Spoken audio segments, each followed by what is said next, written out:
आज से modern history की इम्पोर्टेंट पर्सनालिटी को करेंगे, जिसमें जितने भी मॉडर्न हिस्ट्री पर्सनालिटी हैं उसको हम लोग कवर करेंगे।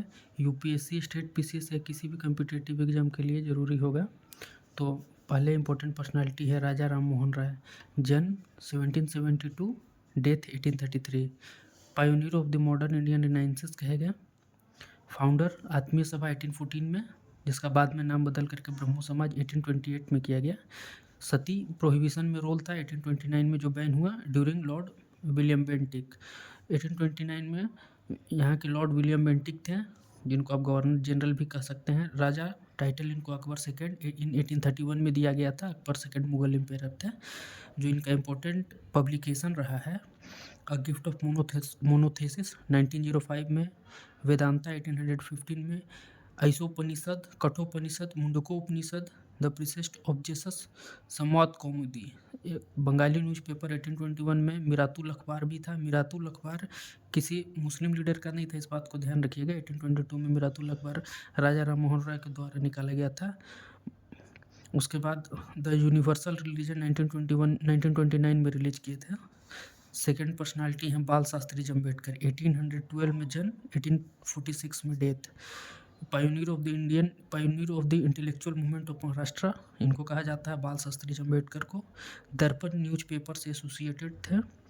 वीकली जर्नल इनका था यूनाइट सर्विस गैजेट। मंथली था दिग्दर्शन। फादर ऑफ मराठी जर्नलिज्म भी बाल शास्त्री अम्बेडकर को कहा जाता है। सेकेंड पर्सनालिटी हैं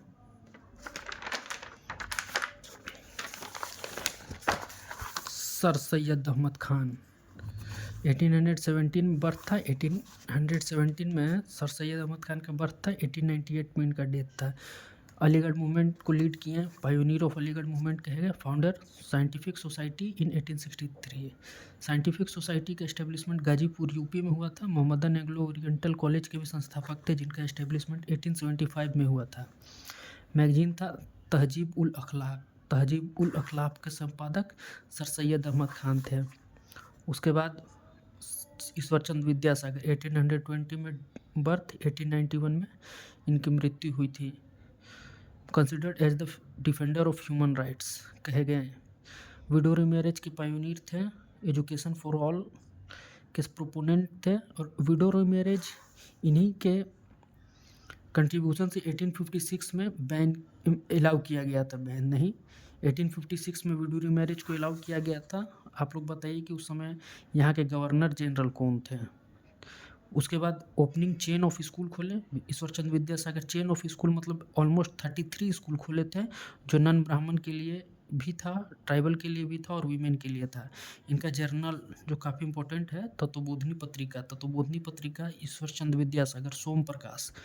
ईश्वर चंद्र विद्यासागर, सोम प्रकाश रिपीटेटिव क्वेश्चन है बीपीएससी एग्जाम के लिए। सर्व शुभांकर पत्रिका। हिंदू पैट्रियोट भी ईश्वर चंद्र विद्यासागर एडिटर रहे हैं। अब आइए ज्योतिबा फुले, जो 1827 में जन्म था, 1819 में इनकी मृत्यु हुई। ज्योतिबा फुले का जो कंट्रीब्यूशन है ओप्रेस्ड क्लासेस के लिए है, डिप्रेस्ड क्लासेस के लिए है इन महाराष्ट्र। सत्य शोधक समाज को ऑर्गेनाइज किए और सत्य शोधक समाज की स्थापना 1873 में किए हैं। इनको महामना का भी टाइटल मिला था और 1888 में पीपल ऑफ बॉम्बे के द्वारा है। इनका राइटिंग था ब्राह्मणे केशव 1869 में। ज्योतिबा फुले याद रखिएगा, ब्राह्मणे केशव 1869 में। गुलामगिरी 1873 में। सार्वजनिक सत्य धर्म पुस्तक 1891 में। अब आइए बंकिम चंद्र चटर्जी। 1838 में बर्थ, 1894 में डेथ। बंकिम चंद्र चटर्जी इस बार और इम्पोर्टेंट हैं। अभी पार्लियामेंट में इनके लिखे हुए गीत सत्यमेव जयते पे फुल डिबेट चला है, इसलिए भी अभी मतलब पूरे साल के लिए इम्पोर्टेंट है, 2026 के लिए। ये थे first systematic expounder in India of the idea of nationalism. First याद रखिएगा, फर्स्ट सिस्टमेटिक एक्सपाउंडर थे। इनका नोवेल था अनुशीलन तत्व। उन्हीं से इंस्पायर होकर प्राणनाथ मित्रा ने अनुशीलन समिति की स्थापना की थी। अनुशीलन तत्व में प्राणनाथ मित्रा मत मारिएगा। अनुशीलन तत्व जो था बंकिम चंद्र चटर्जी के द्वारा नोवेल लिखा गया था, उससे इंस्पायर होकर प्राणनाथ मित्रा ने अनुशीलन समिति की स्थापना की। उसके बाद इनका वर्क देख लीजिए, नोवेल में जो वर्क था, कपाल कुंडल लिखे थे बंकिम चंद्र चैटर्जी, मृणालिनी विश्वभ्रसिका, चंद्रशेखर, रजनी, राजसिम्हा देवी, चौधरानी, आनंद मठ। अब आते हैं हम लोग सबसे इम्पोर्टेंट तिलक पे। 1856 में बर्थ था, 1920 बिफोर नन कोऑपरेशन मूवमेंट इनका डेथ हुआ था। और इन्हीं इसी साल नन कोऑपरेशन मूवमेंट रिलीज किया गया था।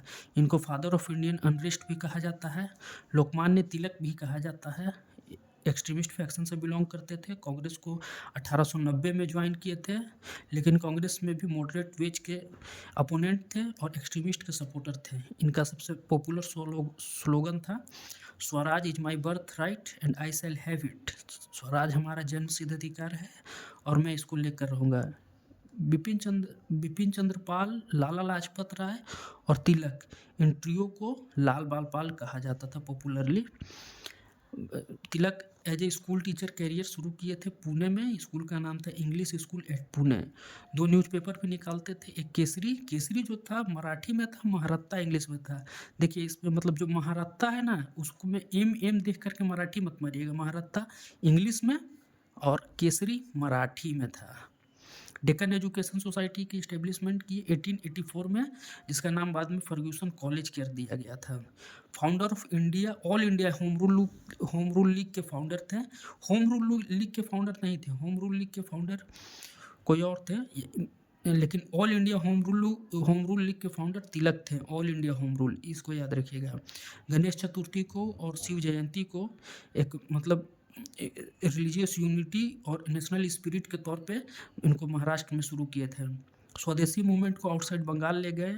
उसके बाद मांडले जेल में 1908 से 1914 तक रहे और जेल में 6 साल गुजारने का रीज़न था कि एक आर्टिकल लिखे थे जिसमें से प्रफुल्ल चाकी और खुदीराम बोस को मुजफ्फरपुर बॉम्ब केस में डिफेंड कर रहे थे। तो और ये पहले जर्नलिस्ट भी थे जो जेल गए थे, इस बात को भी फैक्ट याद रखिएगा अगर कभी पूछ दिया जाए। First journalist who goes to jail for writing a article और न्यूज़पेपर। अब इनका 2 वर्क था, literary work, Arctic home of Vedas और गीता रहस्य। इन दोनों को भी याद रख लीजिएगा, Arctic home of Vedas, Gita Rahasya. आज के लिए इतना पे करते हैं ख़त्म। इसके आगे का क्लास हम लोग नेक्स्ट क्लास में देखेंगे।